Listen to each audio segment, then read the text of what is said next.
Hello and welcome to PSM Speak.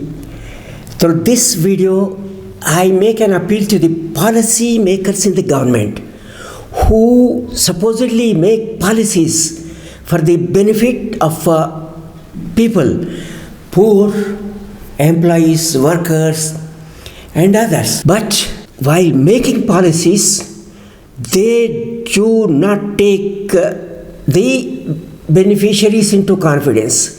When they make a policy for the benefit, for example, for farmers, they are not adequately consulted. So are the other policies. So finally, the policies turn out to be not so beneficial as are projected them to be.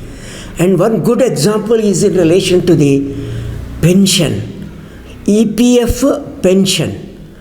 Here there are many anomalies, many confusing provisions in them, very complicated, not intelligible to the beneficiaries. And there are also misleading claims. Let us try to understand what is this pension.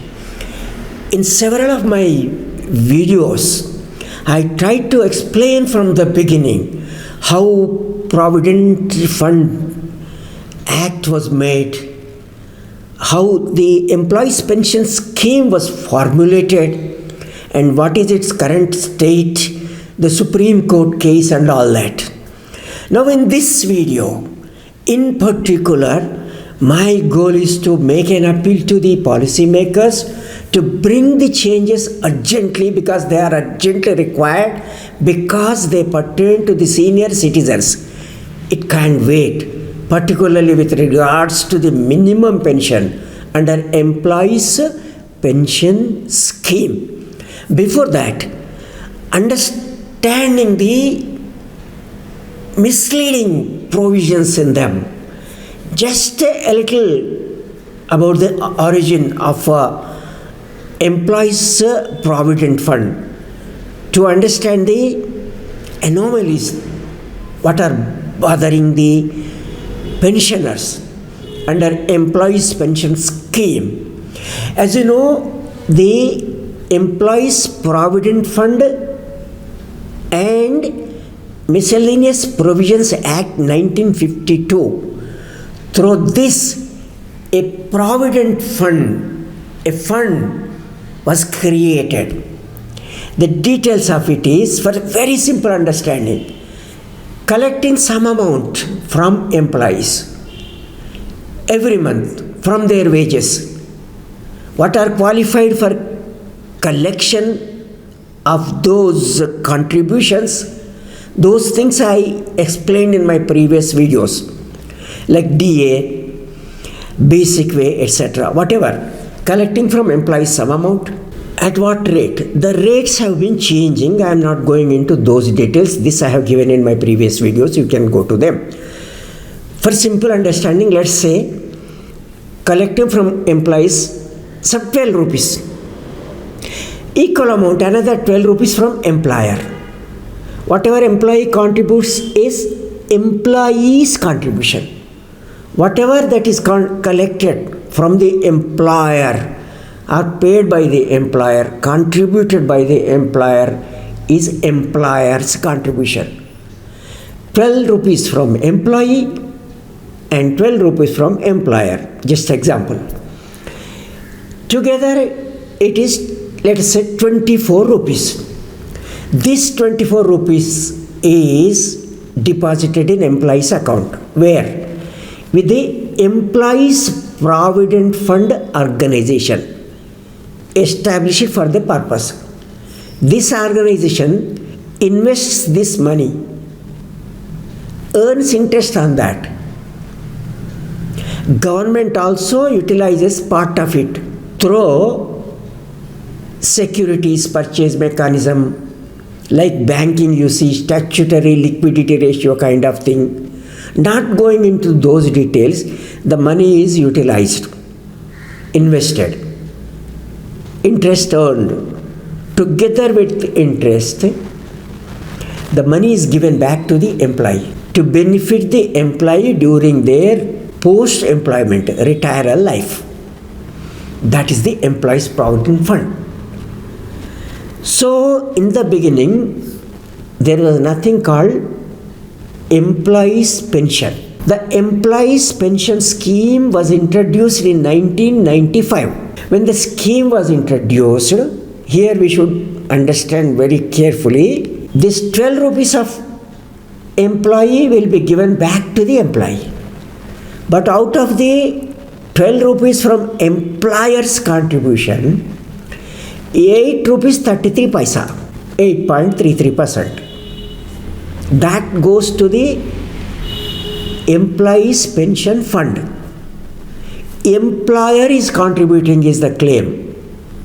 Employer is not additionally contributing. Without the pension scheme, entire 24 rupees goes to the employee's account. Employee gets it with interest. With the introduction of pension scheme, a part of the contribution, 8.33% out of 24 rupees, if you combine both, or for technical purposes, if you separate the employer and take 8.33% or 8 rupees 33 paise for our understanding, what is remaining? Out of 12% of employer's share, calculate 12 rupees minus 8 rupees 33 paisa, 3 rupees 67 paisa. So now employee share 12%, employer share 3 rupees 67 paisa.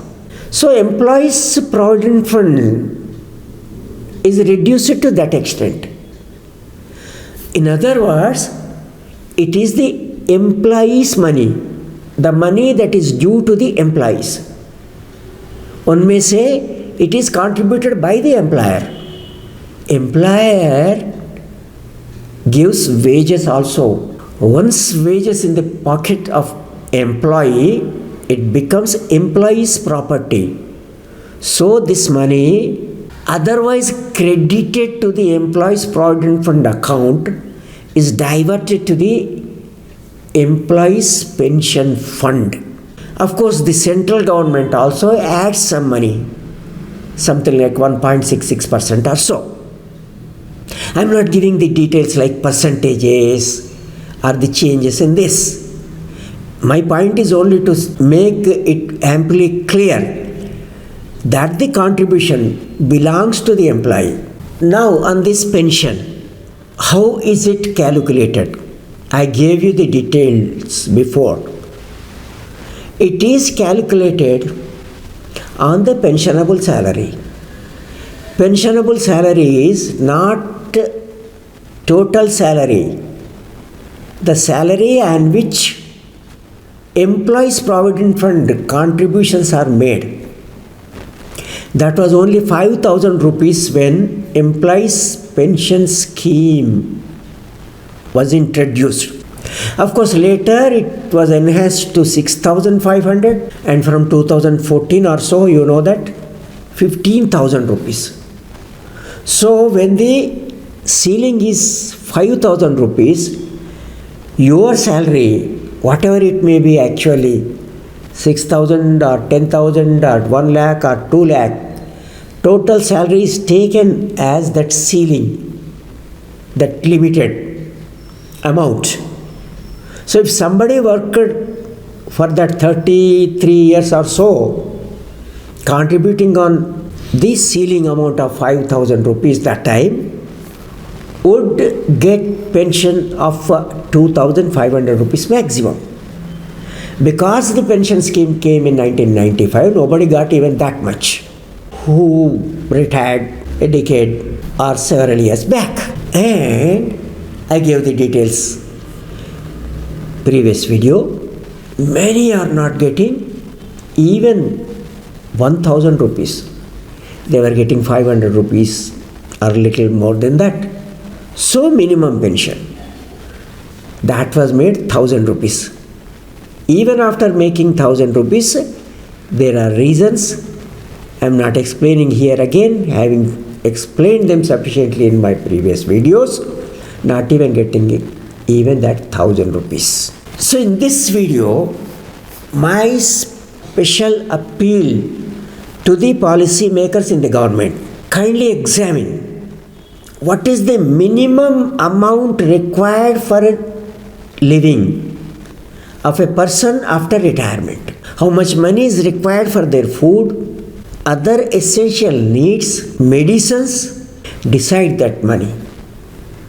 I am not suggesting for a decent living, at least minimum. Then look at what is the minimum amount most of the pensioners getting under employees pension scheme. What is the gap? Then think of raising minimum pension. In my previous video, I said at least it should be 10,000 rupees. This is the request. So, appoint a committee if you want. I appeal to you, the policymakers and the government, to examine what is the minimum amount required these days for survival. Then what is the minimum pension? These are the terms of the committee. It should give its report within 1 month, because this pertains to the senior citizens. Then what is the feasibility to raise that? Maybe there are actuarial evaluations and all that, which are again the things that are not intelligible to the ordinary. But one thing common sense clearly tells us is, when you are able to give full pension on 5,000 rupees, taking 5,000 rupees as salary and collecting contribution on 5,000 rupees, that 8.33% employer share plus government's contribution of 1.66% or so, you are able to give full pension on 5,000 rupees. Why not on 10,000 rupees, collecting the contributions in the same proportion? One reason why government is reluctant could be, although it is not letting us know so clearly, its burden, its share increases. But is it not your social responsibility to provide old age security to the employees? If you think on those lines, this is not an impossible task. What should be the contribution from the employee, from the employer? What additional contribution from the employer? Because as of now, there is no additional contribution. It is out of employer share, it is diverted. The first appeal is, enhance the minimum for those who are already getting pension. Remove the ceiling. To conclude, raise the minimum at once. Remove the ceiling. Appoint a committee to look into these issues and decide this as quickly as possible. Thank you very much for so patiently watching this video.